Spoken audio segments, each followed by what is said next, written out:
Yeah. Because of his name, his surname Bolt, people associate it with lightning, bolt of lightning, bolt flashes, bolt sprints away. Because his name was very easy to use to describe, just the adjectives were easy because of his name Bolt. Usain Bolt just unveiled the shocking secret behind his world record-breaking speed, and it's not what you think. The sprinting icon opened up about the intense mental state that drove him to dominate the 100 meters and 200 meters at the 2008 Olympics. It's a mindset unlike anything we've ever heard before, and it's what set him apart from the rest. Prepare to be amazed. This is the side of Bolt you've never seen, Bolt said in his memoir, Faster Than Lightning, My Autobiography. Every now and then, an athlete can sense something special might happen. It's not a feeling of destiny or a sense of inevitability, more an idea that all the hard work is paying off.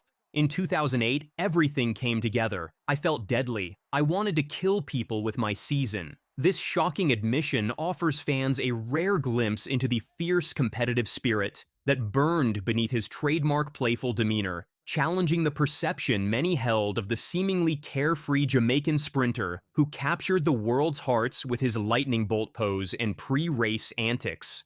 It's hard to be as hungry as a person who has never won a championship. It's hard. No matter how people say, oh, I'm very hungry, I still want to be a champion. It's hard to be as hungry as a guy who's never won an Olympic champion. Bolt's journey to greatness wasn't easy. He first made a splash at the 2002 World Junior Championships, becoming the youngest gold medalist in the 200-meter. But his 2004 Athens Olympics campaign was ruined by injuries, threatening to end his career as just a promising talent. These setbacks fueled his determination, pushing him to become the greatest sprinter ever. His rise from disappointment to dominance shows the mental strength that turns struggles into motivation, revealing that his success was powered by incredible psychological resilience.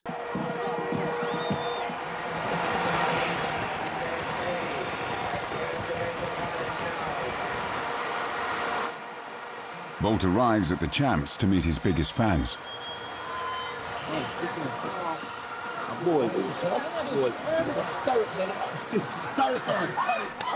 What makes Bolt's announcement particularly shocking is the revelation of his complete dedication to training before the 2008 season, a stark contrast to his earlier approach. I did all the weights coach asked me to do. I did all the back exercises on the schedule. Hell, I even went to the gym when I was told. My focus was Beijing, and nothing was going to get in my way, Bolt confessed, highlighting a level of commitment and discipline many didn't associate with his seemingly casual attitude toward training. This admission challenges the narrative that Bolt relied primarily on natural talent rather than hard work. Gentlemen, drive, feed, drive. Set. We are pick up for. That can't benefit you. Yes, you pick. Not even. Revealing instead a period of intense focus and dedication that preceded his most iconic performances. For coaches and athletes studying the secrets to his success, this insight provides valuable perspective on the combination of raw talent and disciplined preparation that created the perfect storm of athletic excellence in Beijing.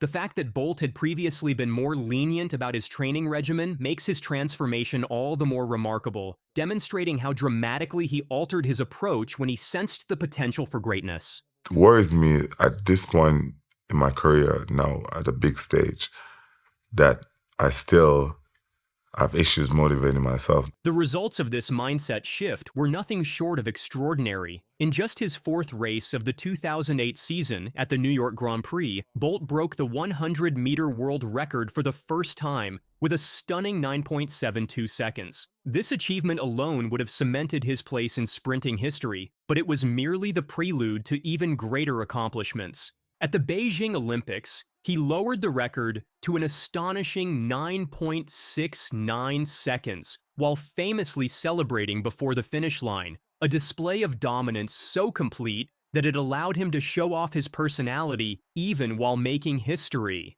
The iconic chest-thumping finish, which experts believe cost him precious tenths of a second, emphasized that Bolt wasn't just winning races, but redefining what was possible in human sprinting. His decision to celebrate before crossing the line sparked both criticism and admiration, but it ultimately became one of the defining images of modern Olympic history, symbolizing an athlete performing at a level so far beyond his competitors that he could afford such luxury while still breaking world records.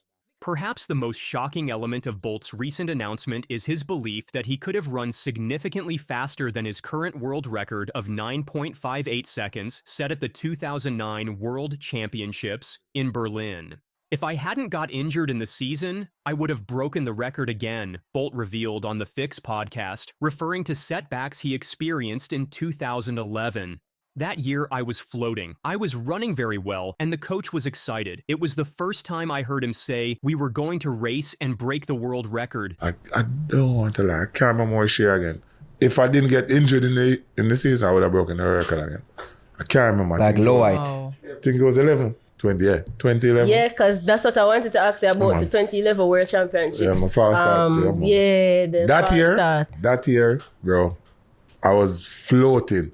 Yeah. I was running very well and doing very well, and then I get injured. And coach was excited. At the first ever hear my coach say out of my mouth say, if I go to race, I might break the record. I've never heard my coach talk about record. And he actually said that. And he actually said it. Yeah. Damn. So I know if that season, I never get injured during the season. This tantalizing glimpse of what might have been suggests that the limits of human sprinting potential remain unexplored, even as Bolt's current record has stood untouched for over 15 years despite significant advancements in technology, training methods, and track surfaces.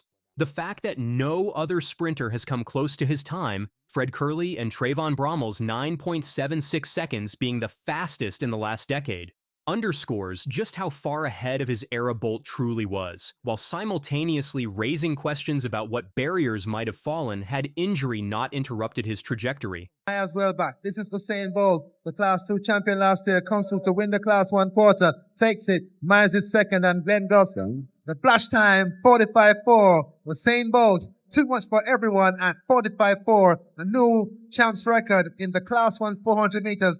The impacts of these injuries became apparent in Bolt's performances during the 2010 and 2011 seasons when he competed sparingly and failed to secure any 100-meter medals at the World Championships. This period of vulnerability in an otherwise untouchable career highlights the physical fragility that even the greatest athletes must contend with, adding another layer to the mythology surrounding Bolt's achievements. His ability to bounce back from these disappointments was showcased at the 2012 London Olympics, where he reclaimed his dominance with a spectacular 9.63-second victory in the 100 meters. This resilience continued through to the 2016 Rio Games, where Bolt completed his unprecedented triple-triple by winning the 100 meters in 9.81 seconds, securing his third consecutive Olympic gold in the event. The fact that even his comeback performances were faster than what most elite sprinters could achieve at their peak further emphasizes the extraordinary talent and competitive drive that separated Bolt from his peers throughout his career, making his recent revelations about his mindset and training approach all the more valuable for understanding athletic greatness.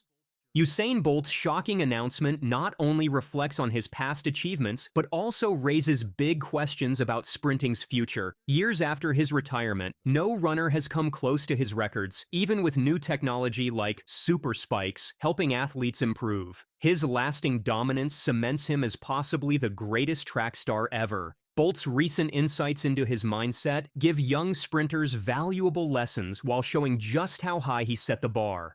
As the world waits for someone to match his legacy, his story is a reminder that true greatness takes talent, intense focus, and sacrifice. Clark USA, Crawford USA, the world record holder in lane 5. One full start against Alert. But they're away safely this time, and here's the big man, already up on Edward, already up on Clark. The rest of the field are being left behind. Fast run by Mullings and Spearman inside him. But here comes the great man, Usain Bolt, charging down the straight. As best they can, the other men are trying to follow him. Mullings and Spearman. Spearman finishing fast. Bolt wins. Bolt wins. And Bolt. Years after retirement, Usain Bolt continues to captivate the world with revelations about the mindset behind his record-breaking performances. From a world junior champion to an 8-time Olympic gold medalist, his journey was a blend of talent, determination, and preparation. His recent insights into what injuries may have cost him add new layers to his legacy. What are your thoughts? Share in the comments and subscribe to our channel for more updates. I have to say, so I'll never forget, man. 15, same year, I was struggling. I was struggling to get into shape. I got injured. I was struggling to get back into shape. And no matter how much I run, when I finally got good and started training, it was so close. Usain Bolt just revealed the shocking truth behind his legendary speed, and it's nothing like what you'd expect. His childhood struggle, hidden fears, and the devastating financial betrayal he now faces paint a story far beyond the track. From running to escape grueling 400-meter training to fighting for his stolen millions, Bolt's journey is more intense than ever. This is a side of him you've never seen before. Set. Paul ist der Schnellste aus den Blöcken. Jetzt kommt er. Und jetzt ist Usain Bolt nicht zu halten. Nein, er gewinnt. 9,58 Weltrekord. Ein Wahnsinn.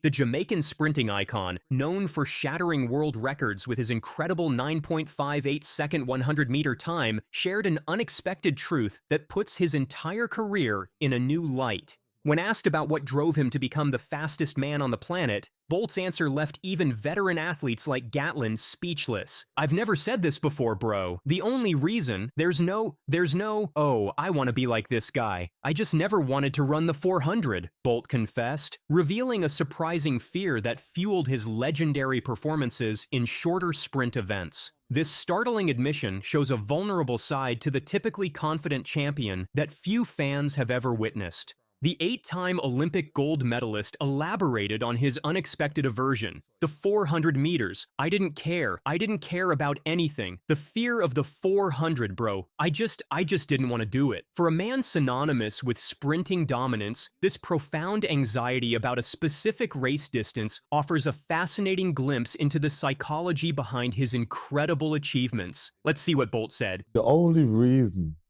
there's no, oh, I want to be like this guy. I just never want to run the 400 meters. I didn't care. I didn't care about nothing. The fear of the 400 made him the best 100-meter runner in history. The fear of the 400 meters. I just didn't want to do it. I didn't like the 200 is my favorite event, bro. That's what I love. I love my 200 meters. Yeah. Loved it. You know what I mean? Because throughout the years, when I started running, I used to run 100 meters, but I was so slow at the blocks, I would never make it through the semifinals. You know what I mean? Bolt's childhood struggles extended beyond just athletic fears. Coming from a humble background in Jamaica, he witnessed financial hardship firsthand, creating an early understanding that he needed to achieve something significant to escape those circumstances. Unlike many track stars who dreamed of Olympic glory from childhood, Bolt initially explored other sports like cricket and soccer before finding his way to track and field. What makes this revelation even more surprising is that Bolt actually experienced success in the dreaded 400-meter event during his developmental years. Bolt said, "I started running the 400 meters because I did that at the Boys and Girls Championships in my last year, and I won." So I used to do that, and then in high school, I started running the 400 meters because I did that at Boys and Girls Championships in my last year, and I won. So I was doing 2-4. But I understand the work that you have to put in for the 400 meters. I was like, nah.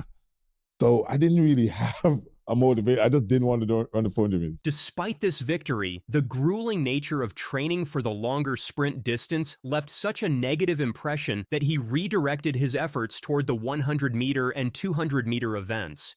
"I understand the work that you have to put in for the 400. I was like, nah. So I didn't really have any motivation. I just didn't want to do the 400 meters, the sprinting legend admitted. This intense aversion to the specific training demands of the 400 meters ultimately pushed Bolt toward the events where he would make history and redefine human speed limits. In my last year, and I won. So I was doing 2-4. But I understand the work that you have to put in for the 400 meters. I was like, nah. So I didn't really have a motivation. I just didn't want to run the 400 meters. But wait, there is more. Bolt revealed that contrary to what many assume, the 100 meters, the event for which he's most famous, wasn't even his preferred race. My favorite race was always the 200 meters, Bolt explained, noting that his relatively slow starts off the blocks made the longer sprint more suitable for his abilities. This strategic self-awareness allowed him to maximize his natural talents and overcome his technical weaknesses, highlighting the thoughtful approach behind his seemingly effortless performances.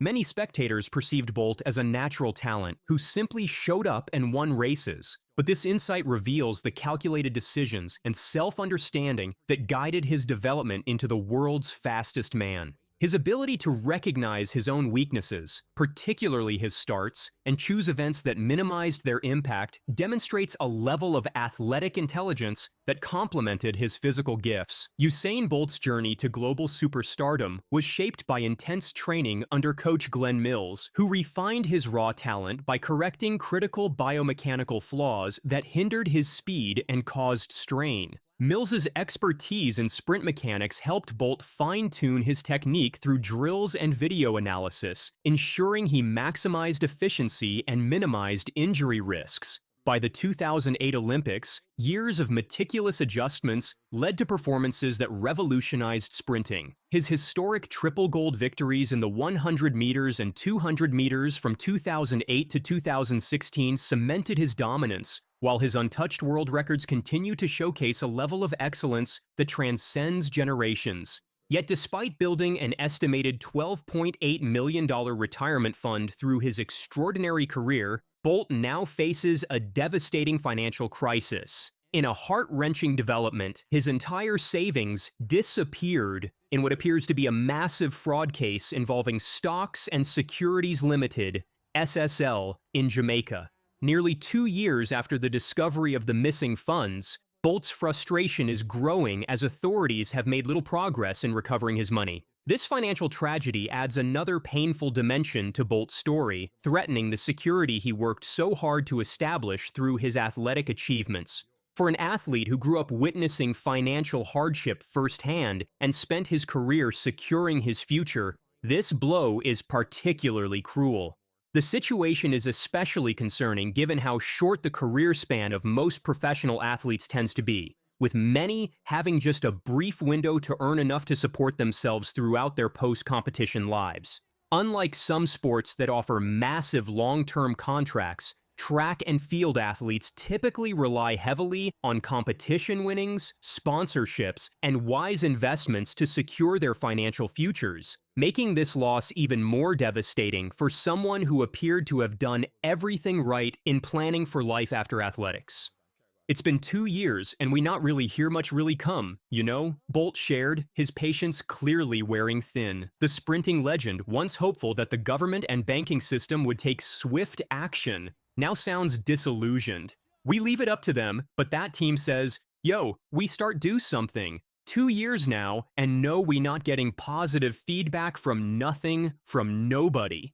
His attorney, Linton P. Gordon, has been vocally critical of authorities, noting that despite clear documentation confirming the legitimacy of Bolt's investments, justice remains elusive. Mr. Ken Tomlinson, who was appointed by the Financial Services Commission, FSC, to take temporary management of SSL, found records confirming these lodgements and has attested to them in the Supreme Court, Gordon stated, highlighting the clear evidence of wrongdoing that has yet to result in any meaningful action. This financial devastation adds another layer to Bolt's complicated journey from childhood fears to global superstardom and now to an unexpected battle for justice. If a global icon like Bolt can be left in financial limbo, despite his fame and resources, what hope exists for ordinary citizens who place their trust in financial systems? Bolt's revelations about both his childhood motivations and current struggles paint a more complex picture of the sprinting legend than most fans ever imagined. From the child who ran primarily to avoid the dreaded 400-meter training to the global superstar fighting to recover his life savings, Bolt's journey continues to capture attention even years after his final race. What started as a simple childhood fear has evolved into a story of triumph, transformation, and now tragedy, as the fastest man in history races against a different kind of clock in his quest for financial justice.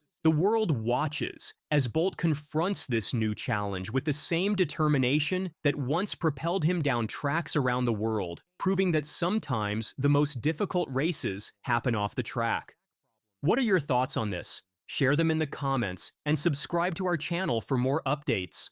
I start struggling. I gotta try to blame that man. Have some respect, big man. And them that upset me.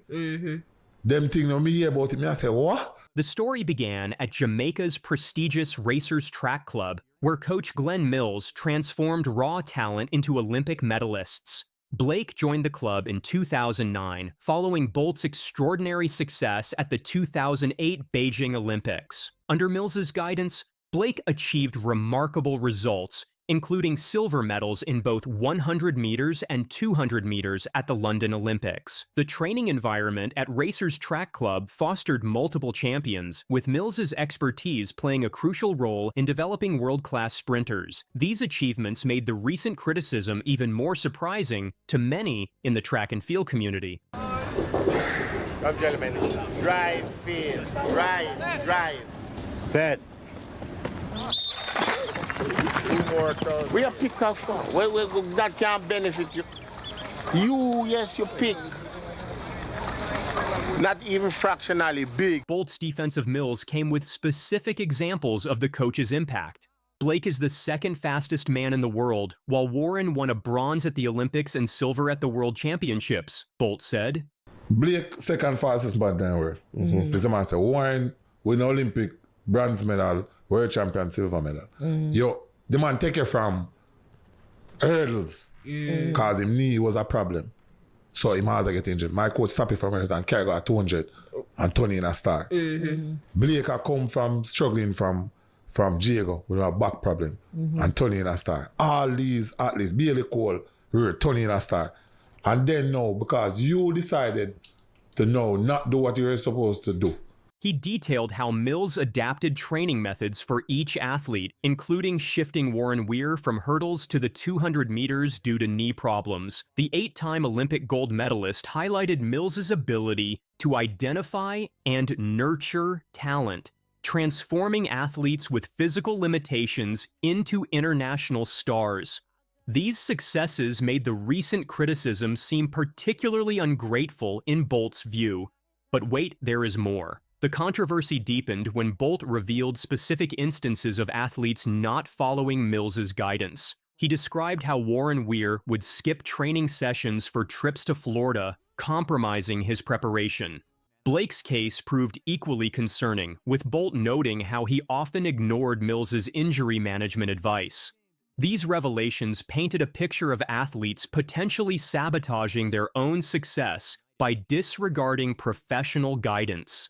The Olympic champion's detailed account suggested that any setbacks resulted from athletes' choices rather than coaching deficiencies. Blake second fastest man in the world. This man say Warren win Olympic bronze medal, world champion silver medal. Yo, the man take it from hurdles because his knee was a problem. So he has to get injured. My coach stop it from hurdles and carry go at 200 and turn in a star. Blake had come from struggling from Diego with a back problem and turn in a star. All these athletes, Bailey Cole, turn in a star. And then now, because you decided to now not do what you were supposed to do and start struggling, I gotta try to blame that man. Have some respect, big man. And them that upset me. Them things when me hear about it, me I say, what? So me just talk freely. Me I say, yo, Una would be nobody without Coach Mills. That man's a genius. Much a man there. Bolt's criticism extended beyond just defending Mills. It addressed a broader issue of accountability in athletics. Have some respect, big man, Bolt said, expressing his disappointment in his former teammates' behavior. He emphasized how athletes should take responsibility for their actions during training sessions instead of shifting blame to their coach. This perspective highlighted the importance of personal accountability in athletic achievement.